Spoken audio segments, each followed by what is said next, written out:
commerce elites. As promised, I am back with another video which is on principles of management. So to start with, what is principle of management? So principles of management are general and broad guidelines which affect the behavior and decision making power of the managers. General and broad guidelines मतलब कि ये ऊपर ऊपर मोटा मोटा है कि ये हर जगह इतना चीज तो अप्लाई होता ही है. एग्जाम्पल के लिए, जैसे कि आपका जब एग्जाम होता है तो एडमिट कार्ड मिलता है, उसमें कुछ इंस्ट्रक्शंस लिखे होते हैं. वो लगभग सारे स्टूडेंट्स के लिए, लगभग क्या सारे स्टूडेंट्स के लिए ही वो सेम होते हैं कि आप अपना एडमिट कार्ड लेके आओ, आईडी लेके आओ, फोटो लेके आओ, ब्लैक ब्लू पेन लेके आओ, कोई भी इलेक्ट्रॉनिक डिवाइस मत लेके आओ. तो वैसे ये प्रिंसिपल्स भी हैं, कहीं ना कहीं मैनेजर्स को बहुत अच्छे तरीके से उनके डिसीजन मेकिंग पावर को, उनके बिहेवियर को इन्फ्लुएंस करते हैं. आ जाते हैं कैरेक्टरिस्टिक्स पे. सबसे पहले परवेसिव, जैसा कि हमने पहले भी बताया था कि परवेसिव जो इसकी कैरेक्टरिस्टिक्स है मैनेजमेंट के सारे चैप्टर्स में अप्लाई होती है. तो परवेसिव का मतलब क्या है कि ऐसा नहीं कि प्रिंसिपल केवल लार्ज ऑर्गेनाइजेशन में अप्लाई होते हैं या प्रॉफिट ऑर्गेनाइजेशन में अप्लाई होती है. स्मॉल और नॉन फॉर प्रॉफिट ऑर्गेनाइजेशन दोनों जगह, हर जगह अप्लाई होते हैं. फिर आ जाता है आपका जनरल गाइडलाइंस. जनरल क्यों कहा गया है? क्योंकि कहीं ना कहीं हर जगह पॉजिटिव रिजल्ट प्रोवाइड करते ही हैं, irrespective of the size of the organisation. फिर आ जाता है आपका formed by practice and experiment. Principle ऐसे ही नहीं बन जाते, इनको कई सिचुएशन में, कई सिनेरियो में अप्लाई किया जाता है. जब मेजॉरिटी ऑफ जगह हमें पॉजिटिव रिजल्ट मिलता है तब इन्हें हम प्रिंसिपल्स बनाते हैं. फिर आ जाता है आपका कंटिंजेंट. कंटिंजेंट क्या होता है? कंटिंजेंट मतलब ये होता है, ये प्रिंसिपल तभी तक पॉजिटिव रिजल्ट देंगे जब इसके साथ कुछ कंडीशंस भी फॉलो की जाएं. कहने का मतलब जैसे इकोनॉमिक्स में होता है, जितने भी लॉ होते हैं सबके कुछ ना कुछ अजम्पशन होते हैं. वो अजम्पशन जब फॉलो किए जाते हैं तभी वो लॉ पॉजिटिव रिजल्ट देता है. बेस्ट एग्जांपल इसका, जैसे आपने जिम ज्वाइन कर लिया, तो जरूरी नहीं कि आपने जिम ज्वाइन कर लिया तो आपकी फिजिक इंप्रूव हो ही जाए. अगर आप जिम ज्वाइन करके बाहर ऑयली स्टफ, सुगरी स्टफ खा रहे हो तो आपकी बॉडी में इंप्रूवमेंट नहीं आएगा. इंप्रूवमेंट कब आएगा? जब आप जिम भी जाओ और डाइट पर भी ध्यान दो. तो सेम मैनेजमेंट प्रिंसिपल्स के साथ भी है. और इसका एक पॉइंट है मेनली बिहेवियरल. जितने भी प्रिंसिपल बने हैं कहीं ना कहीं ह्यूमन बिहेवियर को इन्फ्लुएंस करने के लिए बने हैं. कोई इसमें टेक्नोलॉजी या मशीन से रिलेटेड उतना नहीं है. आ जाते हैं इंपॉर्टेंस पे. सबसे पहला है आपका optimum utilisation of resources. Optimum word commerce में ज्यादा यूज होता है. ऑप्टिमम मतलब क्या होता है कि अपनी बेस्ट कैपेसिटी तक. अगर ये प्रिंसिपल आप फॉलो करोगे तो रिसोर्सेज वेस्ट नहीं करोगे. फिर आ जाता है आपका साइंटिफिक डिसीजंस. साइंटिफिक डिसीजन क्या होता है कि हमें किसी का देख के अपना डिसीजन नहीं लेना है. हमें अपने रिसोर्सेज को एक्सेस करना है, अपने फाइनेंशियल पोजीशन को देखना है, उसके हिसाब से डिसीजन लेना है. जरूरी नहीं कि अगर एक्स फर्म ने सेम डिसीजन लिया, उसको प्रॉफिट हो गया, हम भी सेम डिसीजन ले तो हमें प्रॉफिट हो जाए. ऐसा नहीं है. हमें अपनी कैपेसिटी, अपनी रिसोर्सेज को ध्यान में रखते हुए डिसीजन लेना है. फिर है आपका इफेक्टिव एडमिनिस्ट्रेशन. इफेक्टिव एडमिनिस्ट्रेशन क्या होता है? इफेक्टिव एडमिनिस्ट्रेशन होता है आपका जिससे कि डिसीजन मेकिंग पावर कहीं ना कहीं मैनेजमेंट की इंप्रूव हो जाती है. वो फास्ट डिसीजन ले लेते हैं, एक्यूरेट डिसीजन ले लेते हैं. फिर डायनेमिक. डायनेमिक क्या है? ये प्रिंसिपल पहले भी अप्लाई होते थे, आज भी बहुत सी जगह अप्लाई होते हैं और पॉजिटिव रिजल्ट भी देते हैं. तो कहीं ना कहीं ये चेंजिंग इन्वायरमेंट नीड को मीटअप करते हैं. फिर है provides manager with useful insight into reality. ये एक तरीके से मैनेजर के पास पहले से एक समझ लीजिए कि इंस्ट्रक्शन कार्ड रहता है. तो कहीं ना कहीं ये लॉन्ग रन में हेल्प करता है मैनेजर की, जो मैनेजमेंट प्रिंसिपल्स हैं. इसीलिए कहा गया है कि provides manager with useful insight into reality.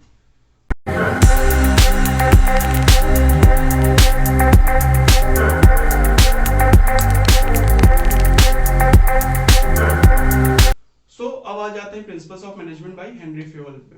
Henry Fayol को फादर ऑफ मैनेजमेंट भी कहा जाता है. क्यों कहा जाता है? क्योंकि उन्होंने 14 प्रिंसिपल्स दिए हैं और जो 5 मैनेजमेंट के मेन फंक्शन है वो भी इन्होंने ही दिए हैं: planning, organizing, staffing, directing and controlling. So आ जाते हैं पहले प्रिंसिपल पे, जो कि है principle of division of work. इस प्रिंसिपल में क्या है कि हमें काम को डिवाइड करना है according to individual qualification and skills.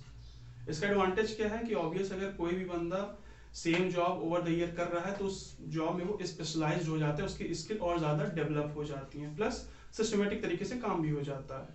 Second है principle of authority and responsibility. इसमें क्या है कि कहते हैं कि जरूरत से ज्यादा अथॉरिटी मिल जाए तो भी खराब है, जरूरत से ज्यादा रिस्पॉन्सिबिलिटी मिल जाए वो भी खराब है. हमेशा दोनों में बैलेंस होना चाहिए. कहने का मतलब आप प्यून को मैनेजर वाली अथॉरिटी नहीं दे सकते, ना मैनेजर को प्यून वाली अथॉरिटी दे सकते हो. तो दोनों में हमेशा बैलेंस रहना चाहिए. जैसा काम उस हिसाब से अथॉरिटी. अथॉरिटी रिस्पॉन्सिबिलिटी पता ही होगा. अथॉरिटी मतलब पावर टू टेक डिसीजन और रिस्पॉन्सिबिलिटी मतलब obligation to perform a task. फिर आ जाते हैं आपका थर्ड, जो कि है प्रिंसिपल ऑफ डिसिप्लिन. डिसिप्लिन का हर जगह सेम रोल होता है कि सिस्टमेटिक वर्किंग हो, बहुत ज्यादा बातचीत ना हो, काम पे सबका ध्यान रहे, जो रूल्स है उसको स्ट्रिक्टली फॉलो किया जाए। स्कूल में जो काम होता है डिसिप्लिन का, वही यहाँ पे भी है।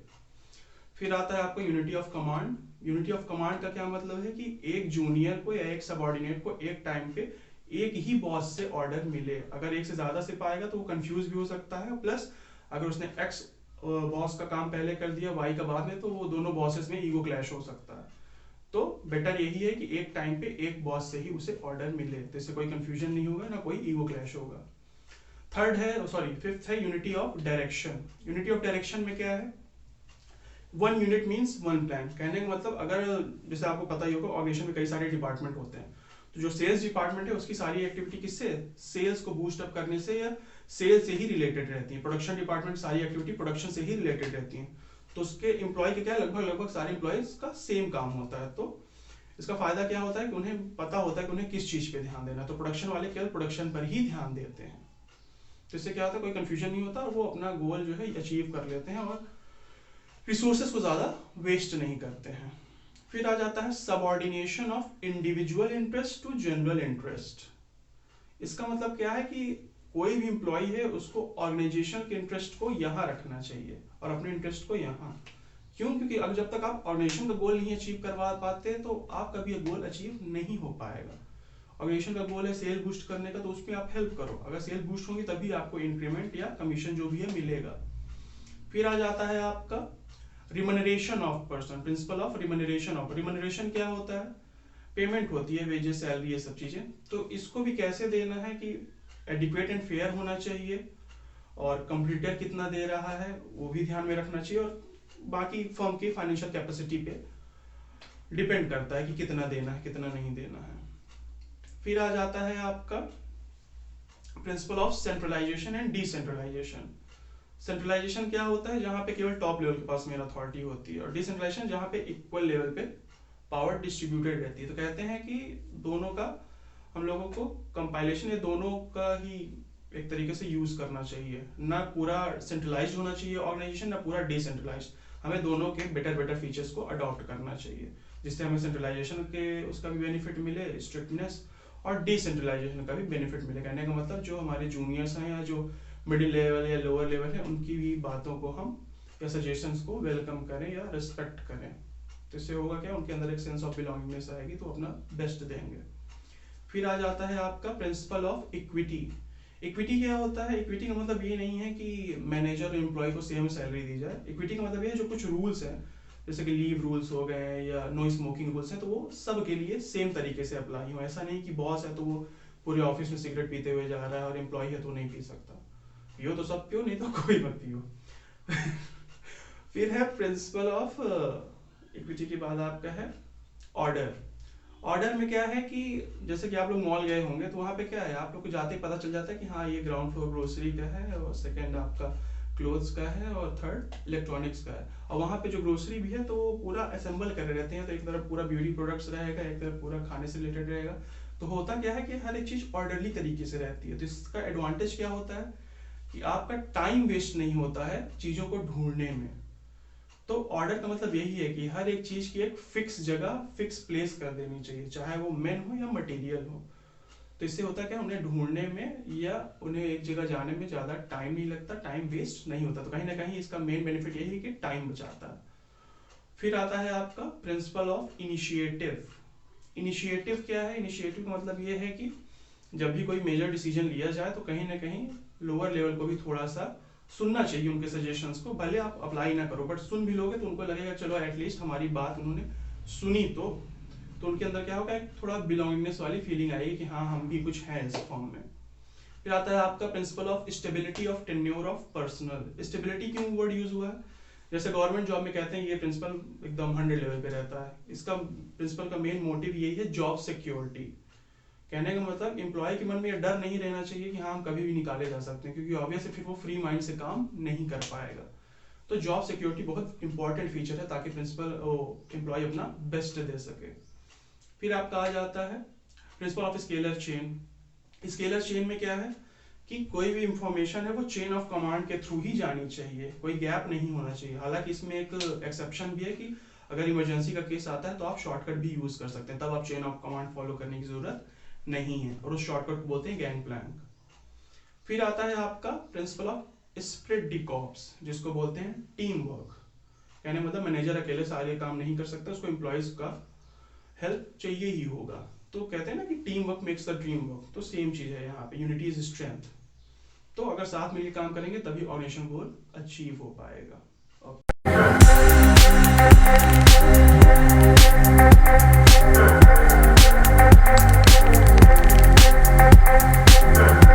सो अब आ जाते हैं साइंटिफिक प्रिंसिपल्स पे, which are given by F.W. Taylor. इनको फादर ऑफ साइंटिफिक मैनेजमेंट भी कहा जाता है। क्यों? क्योंकि उन्होंने ये 4 साइंटिफिक प्रिंसिपल्स दिए हैं और 5 साइंटिफिक टेक्निक्स भी दी हैं।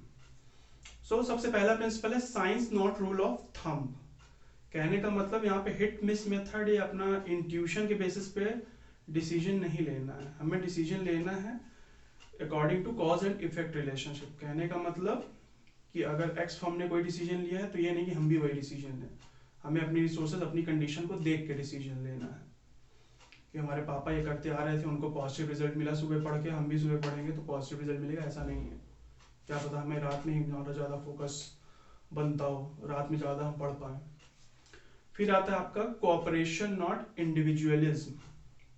इसका मतलब क्या है कि अगर पहली बात तो जो सीनियर्स हैं या जो टॉप लेवल के हैं उनको लोअर लेवल के एम्प्लॉयज का या वर्कर्स के सजेशंस को अप्रिशिएट करना चाहिए, हेल्प करना चाहिए, और अगर उनके सजेशन से ऑर्गेनाइजेशन का कुछ बेनिफिट होता है तो उनको उस सजेशन के लिए रिवॉर्ड भी देना चाहिए। At the same time workers को भी बेवजह स्ट्राइक पे नहीं जाना चाहिए और ना ही अनरीजनेबल डिमांड करनी चाहिए। तो कहने का मतलब दोनों तरफ से कोऑपरेशन होना चाहिए, तभी ऑर्गेनाइजेशन अच्छा काम कर सकता है या गोल अचीव कर सकता है, हार्मनी में रह सकता है। हार्मनी से आ जाता है आपका हार्मनी नॉट डिस्कॉर्ड, तीसरा प्रिंसिपल है। हार्मनी नॉट डिस्कॉर्ड का मतलब क्या है कि जो एटीट्यूड है एम्प्लॉयज का और एम्प्लॉयर का, ये चेंज होने की जरूरत है। इसको मेंटल रिवोल्यूशन भी बोलते हैं। जैसे कि एम्प्लॉयज को हमेशा लगता है कि वो अंडर पेड है और एम्प्लॉयर को हमेशा लगता है कि एम्प्लॉयज अंडर वर्क करते हैं या अपनी बेस्ट नहीं देते हैं। तो ऐसा नहीं है, दोनों एटीट्यूड में चेंज होने की जरूरत है। हार्मनी में रहना चाहिए दोनों को, क्योंकि दोनों एक ही फर्म का पार्ट है। अकेला एम्प्लॉयर भी कुछ नहीं कर पाएगा, अकेले एम्प्लॉय भी कुछ नहीं कर पाएगा। फिर आ जाता है last, development of worker to their greatest efficiency and prosperity. कहा जाता है जो वर्कर हैं वो कंपनी की बैकबोन होते हैं, तो उनकी डेवलपमेंट बहुत क्रूशियल होती है। कहने का मतलब आप जब उन्हें हायर कर लो तो उनके क्वालिफिकेशन के हिसाब से उनको जॉब दो और फिर उन्हें समय समय पे ट्रेनिंग भी देते रहो ताकि उनकी स्किल्स और इम्प्रूव करती रहें। तो जितना वर्कर्स डेवलप करेंगे उतना आपका फर्म भी डेवलप करेगा।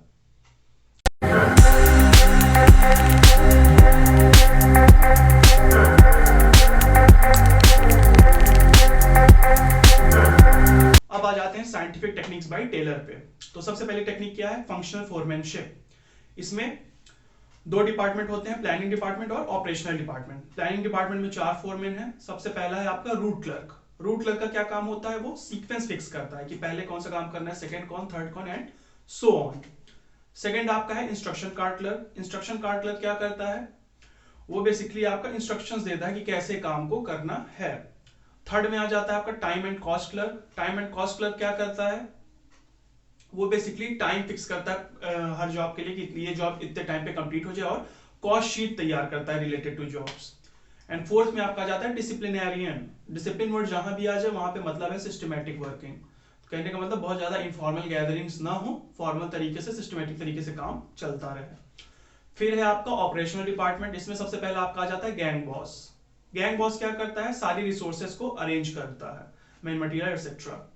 सेकंड आपका आता है स्पीड बॉस। स्पीड बॉस क्या करता है? वो ये इंश्योर करता है कि काम टाइम पर कंप्लीट हो जाए। और थर्ड आता है आपका रिपेयर बॉस। रिपेयर बॉस क्या करता है? वो ये इंश्योर करता है कि जो मशीन्स या इक्विपमेंट्स हैं वो वर्किंग कंडीशन पे बने रहें। और फोर्थ आता है इंस्पेक्टर। वो क्या करता है? क्वालिटी कंट्रोल करता है। कहने का मतलब क्वालिटी पे वो देखता है कोई कॉम्प्रोमाइज तो नहीं हो रहा। फिर आपका सेकंड आ जाती है technique standardisation and simplification of work. तो इसमें क्या है? स्टैंडर्ड का मतलब ये नहीं केवल ब्रांडेड प्रोडक्ट्स, स्टैंडर्ड का मतलब है सेम शेप और साइज। कहने का मतलब जितने भी मशीन प्रोडक्ट्स होते हैं वो ज्यादा स्टैंडर्ड होते हैं कंपेयर टू हैंडीक्राफ्ट प्रोडक्ट, क्योंकि हाथों में उतनी एफिशिएंसी नहीं होती जितनी मशीन में होती है। और इसी में सिंप्लीफिकेशन ऑफ वर्क। सिंप्लीफिकेशन का मतलब क्या है कि जितने भी अननेसेसरी प्रोडक्ट या अननेसेसरी स्टेप्स हैं उसको रिमूव कर देना। कहने का मतलब आजकल क्या है, कीपैड फोन उतने नहीं आ रहे हैं। क्यों नहीं आ रहे हैं? कि उतना डिमांड में ही नहीं है। तो जो कंपनी बना भी रही है तो बहुत ज्यादा क्वांटिटी में नहीं बनाती है।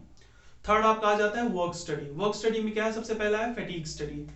तो फैटीग की स्टडी क्यों की जाती है? क्योंकि ऑब्वियस है एक थका हुआ एम्प्लॉय उतना एफिशिएंटली काम नहीं कर सकता। तो इसमें हम रेस्ट इंटरवल्स डिसाइड करते हैं, कितनी फ्रीक्वेंसी होनी चाहिए, क्या ड्यूरेशन होनी चाहिए, कितने रेस्ट इंटरवल होने चाहिए। तो ड्यूरेशन, फ्रीक्वेंसी और नंबर ऑफ रेस्ट इंटरवल इसमें डिसाइड होता है। सेकेंड इसी में है आपका मेथड स्टडी। मेथड स्टडी क्या है? किसी भी काम करने का बेस्ट या अप्रोप्रिएट मेथड क्या है, वो इसमें हम फाइंड आउट करते हैं। फिर थर्ड आ जाता है टाइम स्टडी। टाइम स्टडी में क्या है कि किसी भी जॉब को करने में अप्रोप्रिएट कितना एग्जैक्ट टाइम लग रहा है या कितना लगना चाहिए। तो यहाँ पे हम टाइम डिसाइड करते हैं कि हाँ ये काम इतने से इतने देर में हो जाना चाहिए। फोर्थ है आपका मोशन स्टडी। मोशन स्टडी में क्या है? हम मूवमेंट्स की स्टडी करते हैं। कहने का मतलब प्रोडक्टिव मूवमेंट, अनप्रोडक्टिव मूवमेंट। तो हम ऐसे टूल्स बना देते हैं जिससे कि मूवमेंट ज्यादा प्रोडक्टिव हो, अनप्रोडक्टिव ना हो। एग्जाम्पल के लिए जैसे कि अगर मान लीजिए आपको फोन चलाना, आपकी फोन बैटरी कम है, तो आप क्या करते हैं? या तो अगर चार्जर इतना लंबा होता नहीं तो लोग क्या करते हैं? एक्सटेंशन यूज करते हैं। तो उससे क्या हो, एक्सटेंशन से बोर्ड से हाथ, मतलब बेड पे बैठे बैठे भी आप फोन चला लेते हैं। तो आपको उतना बेड तक से उठ के या पावर बोर्ड तक जाने की जरूरत नहीं पड़ती है। ऐसे ही कंपनी में भी होता है, कुछ ऐसे टूल्स डिजाइन कर दिए जाते हैं जिससे कि बार बार वो चीज उठाने रखने में टाइम वेस्ट ना हो। फिर आपका आ जाता है क्या? Differential piece wage system. Differential मतलब ऑब्वियसली यहाँ डिस्क्रिमिनेशन करेंगे हम। तो यहाँ पे क्या है कि इफिशिएंट एम्प्लॉयज को ज्यादा वेज दिया जाता है, इनइफिशिएंट को लेस वेज दिया जाता है। ऐसा क्यों किया जाता है? ताकि जो इफिशिएंट एम्प्लॉय है वो इफिशिएंट बना रहे और जो इनइफिशिएंट है वो भी थोड़ा एफर्ट करे ताकि वो इफिशिएंट के कैटेगरी में आ जाए, ताकि उसे भी ज्यादा वेज मिले। फिर लास्ट आ जाता है आपका मेंटल रिवोल्यूशन। जैसा कि प्रिंसिपल में था harmony not Discord, mental revolution का यही है कि जो एम्प्लॉयर और एम्प्लॉय हैं दोनों का एटीट्यूड एक दूसरे के प्रति चेंज हो जाए। कहने का मतलब जो पुराना एटीट्यूड है वो नहीं होना चाहिए कि एम्प्लॉयर को ये लगे कि एम्प्लॉय अंडर वर्क कर रहे हैं और एम्प्लॉय को ये लगे कि वो अंडर पेड हो रहे हैं। तो ये एटीट्यूड चेंज होने की जरूरत है क्योंकि दोनों सेम ऑर्गेनाइजेशन का पार्ट है। तो दोनों को हैंड इन हैंड चलना चाहिए, shoulder to shoulder. So okay, thank you guys. और नेक्स्ट वीडियो मेरी होगी बिजनेस एनवायरनमेंट पे। Like and subscribe my channel. Thank